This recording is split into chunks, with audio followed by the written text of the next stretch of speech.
이거 처음에 사업을 저희가 응모해서 될 때는 65억 규모로 하셨었던 것 같은데 이건 과장님 해당 네네. 과장님께 질의드리겠습니다. 담당 과장님은 답변 부탁드리겠습니다.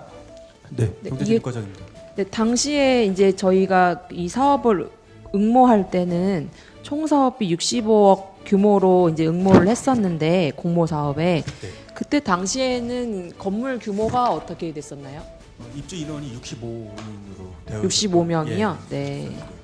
지금 80명으로 늘어난 거지 않습니까? 100억 규모로 지금 하시려고 하는 것 같은데 군비가 사실 굉장히 많이 들어가는 사업입니다. 이 사업이 그 저희가 응모된 규모에 비해서 저희 군비가 거의 4배 가량 더 들어가야 되는 상황인데 향후에 뭐 물론 말씀하신 이 사업 자체가 뭐 지방 이전 기업의 지방 이전 촉진을 이제 확산하게 하고 그리고 갈수록 인구 소멸이 되기 때문에 지방 분권으로 하기 위한 뭐 정부 정책에 따라서 하는 사업인 거는 잘 알고 있습니다만 현실적으로는 공공기관조차도 이전을 하는 거가 지연이 되고 있는 상황에서 과연 이 사업에 따라서 현실적으로 우리 지역에 이렇게 이전할 수 있는 기업들이 있는가에 대해서도 부서에서 좀 고민이 있을 것 같은데 이 부분에 대해서는 어떻게 생각하고 계시나요? 맞습니다. 의원님 말씀대로 우려하시는 대로 솔직히 저희도 고민이 많은 건 사실입니다. 사곡리 그 일반 산업단지가 조성됐을 때부터도 첫 삽을 뛸 때는 이 산업단지가 이렇게 분양이 되지 않고라고는 아마 그 당시에도 상상을 안 했을 거라고 생각을 합니다. 아마도 활성화가 될 거라고 전제하에 이제 첫 삽을 떴을 거고 무려 이게 작년 2024년에 중국 인가를 받은 거 이제 10년간의 시간이 소요가 됐는데요. 네.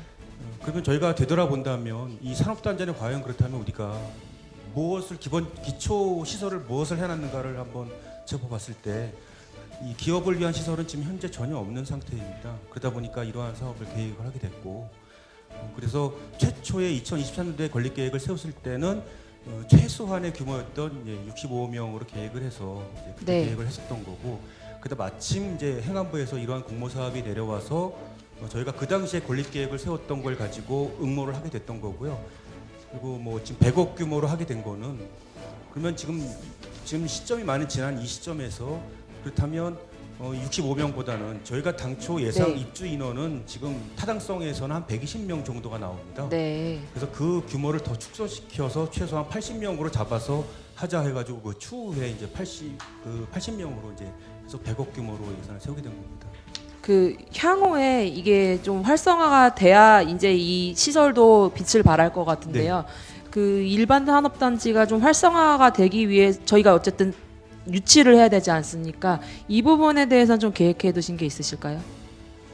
저희가 지금 일단 일주 의향 기업으로 저희한테 일주 의향서를 냈거나 의견을 이제 제시하고 있는 기업들은 저희가 내년부터라도 당장 이제 그 유치 투어라도 저희는 시작하려고 준비를 하고 있고요. 그 기업들을 찾아가면서 저희가 이러한 준비를 마쳤다, 이러한 준비를 하고 있으니 저희 군에 와라 하고 더 한 번 더 독려 차원의 그 유치 투어를 좀 준비하고 있고요. 그리고 지속적으로 저희는 기업 유치를 위해서 박람회든 아니면 기업 유치 어떠한 행사 등에 찾아가는 기업 유치 홍보를 적극적으로 내년부터 할 예정입니다. 그래서 이러한 시설들이 준비가 되어 있어야지만 저희도 내세울 수 있는 게 있어야 기업들이 들어오니까 그래서 이번 사업을 계획하게 되었습니다. 지금 그 플라즈마 일반 산업단지라는 그 안에 입주 가능한 업체들이 종목이 좀 한정이 돼 있을 것 같은데 그 부분에 그렇습니다. 대해서는 좀 어떻게 계획하고 계시나요? 지금 유치 업종은 화학, 금속, 뭐 이제 의약, 그다음에 자동차 뭐 관련된 부품 생산하는 좀 제한적입니다. 그래서 총 33획지로 이루어져 있는데요. 그 뭐 기업들이 한 획지당 하나씩 들어온다면 33업체만 들어온다면야 뭐 산업단지는 다 분양 완료가 되는데 아마 그럴 가능성은 거의 없을 것 같아서 저희가 지금 작년에 좀 전에 말씀드렸듯이 준공 인가를 받았으니까 그래도 한 2, 3년은 흐르는 걸 보고 유치 정도를 봐서 유치 업종을 좀 변경해야 되지 않겠나. 그래서 그 관계도 좀 검토는 하고 있고요. 얼마든지 유치 업종은 변경이 가능하다는 걸 말씀드리고 싶습니다.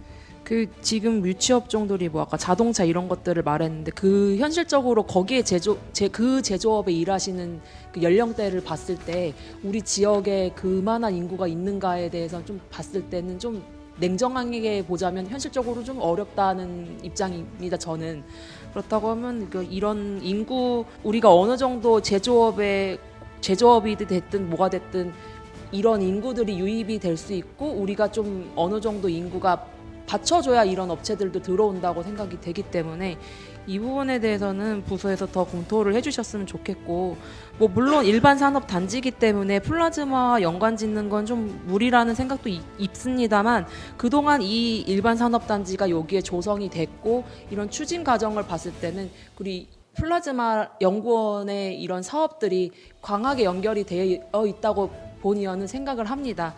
우리가 그동안 한 10년가량 플라즈마 연구원에 국도비와 군비가 투입됐던 금액들을 좀 생각을 해보면 엄청나게 많은 예산이 투입이 됐습니다.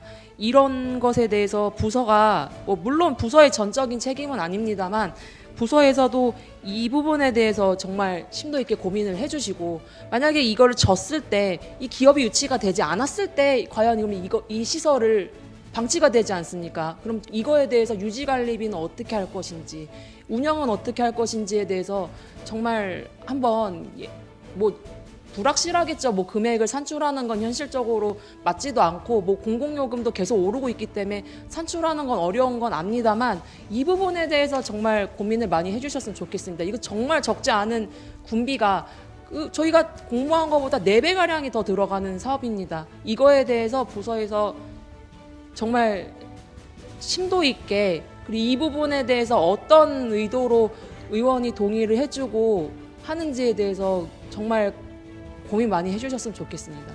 네, 이상입니다.